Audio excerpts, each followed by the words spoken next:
Wide and slide. Change your path, change the way the club comes down into the ball where your low point is. Keeping the club outside our hands, it's really going to add that little crank and that little kind of setting of the club behind you. Just little spices, really important. A lot of things can happen and benefit from that. So that's quite a lot happening in such a short space of time. So let's train it nice and light with the hands. Rolls it inside. You've got to have to back away for room. It's your internal gyroscope. Think of 5 things during your swing. Shouldn't need to come to that. Wow, you can change so many things in your golf swing.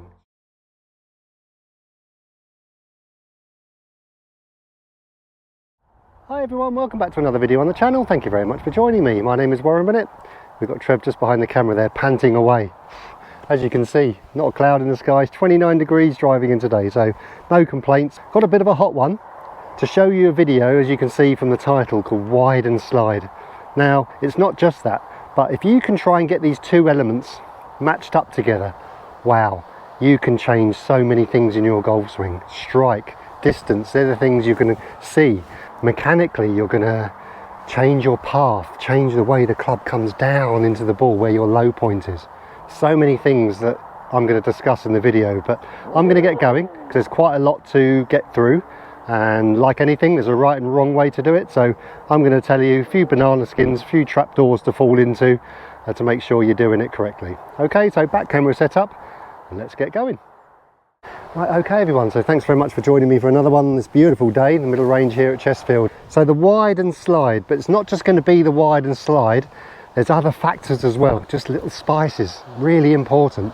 Wide is going to be, we are going to feel like when our hands are kind of belt buckle high, we're going to feel like there's some width here. Now I do encourage a bit of setting.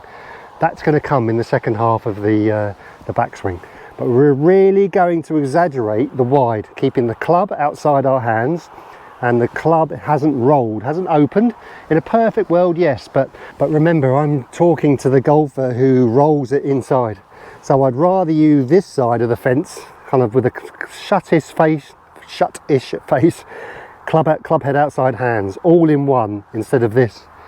Because from here, it's not going to be able to, you're not going to be able to influence the club, you're going to have to come over it. Nice and wide. Now from here, we're going to slide, which basically means we're going to put pressure into our left side. So we're going to slide our pockets towards the target. We're not going to twist yet. So we're going out, slide. And then from here, we're just going to make a little follow through.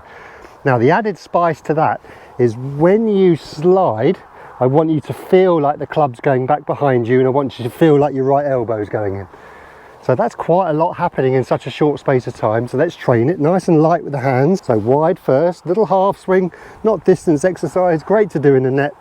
Nice and wide, nice and loose, whilst we're shifting. Beautiful. Let's get that sequence right. Let's affect the club, because in a perfect world, when you get here, remember it's not a full swing yet, when you get here, when you start shifting, this club's going to start to want to come behind. But if you're not used to that, if you're used to a club head that goes this way, what you don't want to do is go wide, shift, and then it starts to come out wide again. So it's really going to add that little crank and that little kind of setting of the club behind you. And what that does, that really puts some natural lag, bang, like that. Amazed how much pressure and how much speed and power you can create. Right, let's do a few more. Nice and wide, haven't broken my right arm down yet. You can see that, it's exaggerated, but I'd like you to exaggerate it as well. Right, shift, light, wow. Remember, no full swings, we're not hitting it hard. We're allowing the setting to create that kind of pressure in a good way. It's pressure on the shaft. And then from here, we're gonna let it go. Number 1, number 2, beautiful. And then number 3. If you're a slicer of the ball, just let the club head pass you. If you're a hooker of the ball, really get some rotation.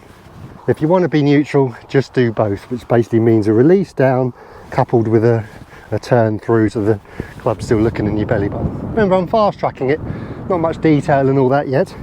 You can see the lines, we're going to shift past them, really exaggerate. I'd rather you this side than back here. Because remember, the kind of sitting back and twisting too early is a result of the club going too far inside. It has to now come over, and to now get that club back to the ball, it can't release. can't release from there. So to get that club which is coming out, you've got to have to back away for room. It's your internal gyroscope. I want you to reverse that. Not as much as probably what I'm doing here, but just a little bit. But you could focus on exaggerating it in your practice. Light, you can see I'm not doing it quickly, really giving myself some time. Right, let's move on to some fuller swings. Right, so it always gets a little bit trickier when we lengthen it, but we're not going to lengthen our backswing yet.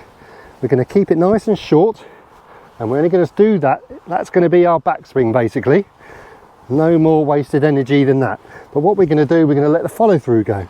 So let's do some practice swings. Really make sure we're doing it properly. Out, shift whilst you set the club backwards.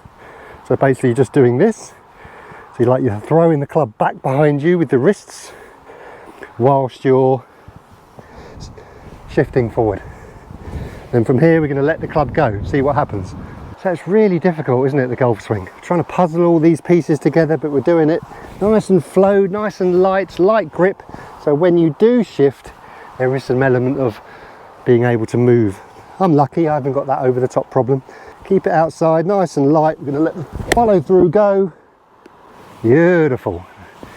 Affect that low point.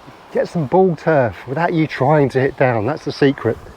Much more lag, natural lag, because lag happens because there's an influence in your golf swing. You've got one movement going towards a target whilst the club falls backwards.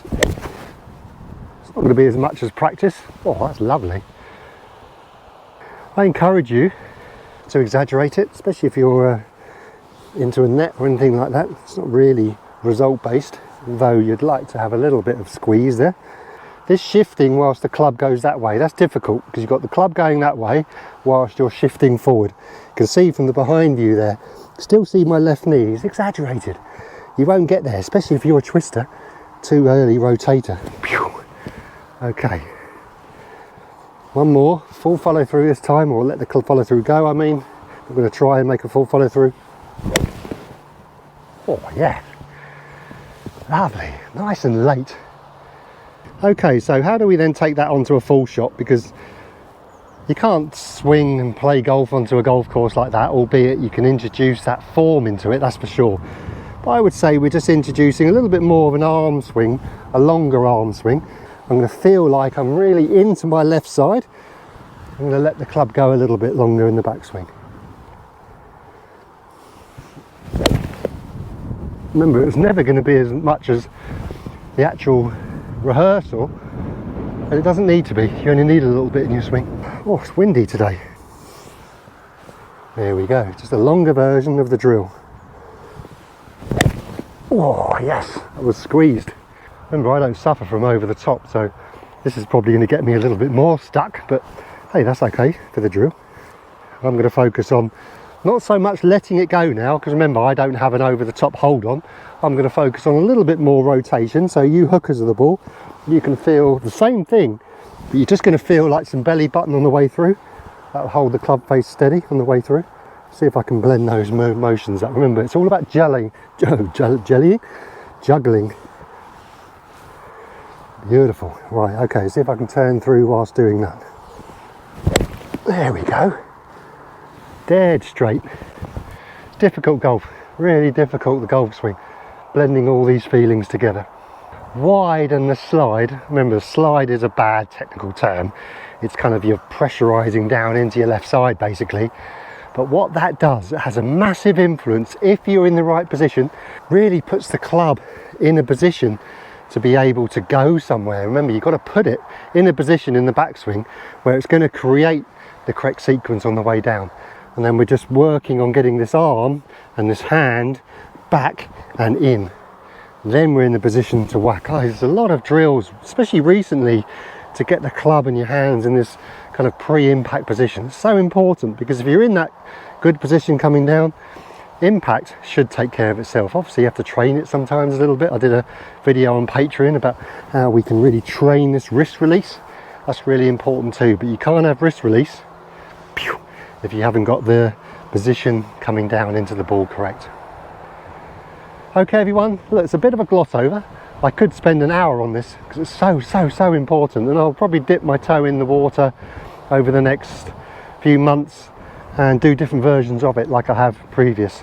But it's so important to have those characteristics of the golf swing, which is not only going to create a little bit more consistency of strike, because you're going to be in a better position for the club to react, you will hopefully create more speed, power, compression without you feeling it, and that's the key.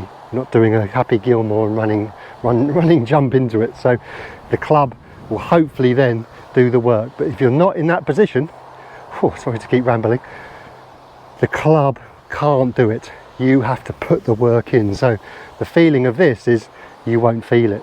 The ball should take care of itself, should react with a little bit more speed, velocity and distance hopefully as well. That was a mouthful. Right, okay everyone, so wow, from a very, very warm, I'm very happy with this wind coming in here, Chestfield Golf Club. We'll see you on the next video. I hope it's sunny where you are, and just want to say very quickly, I know I say it every video, but it's really important, I want to say it, thank you for everyone's support. Growing little channel compared to the big boys, obviously we're never going to probably get there, but don't want to be, just want to help you. If you're struggling, or if you want to have a feeling or take your game, I don't like the statement, to the next level, improve your striking and get a little bit more consistent, find the thing that works for you. It may not be this one, maybe previous videos or something else, but find the correct thing that you have some feel with and the ball responds right for it because of it. Right, okay everyone, Trev's in the way now, so that's the end of the video, and we'll see you next time. Stay healthy on and off the golf course, and hopefully you're playing. We'll see you next time. So for myself, Trev, and a very sunny Chestfield, we'll see you then. Cheerio! Right Trev, should we have a little worm burner or a little kick up? There we go. Oh, we nearly caught it. Ah, that's a 3 bouncer.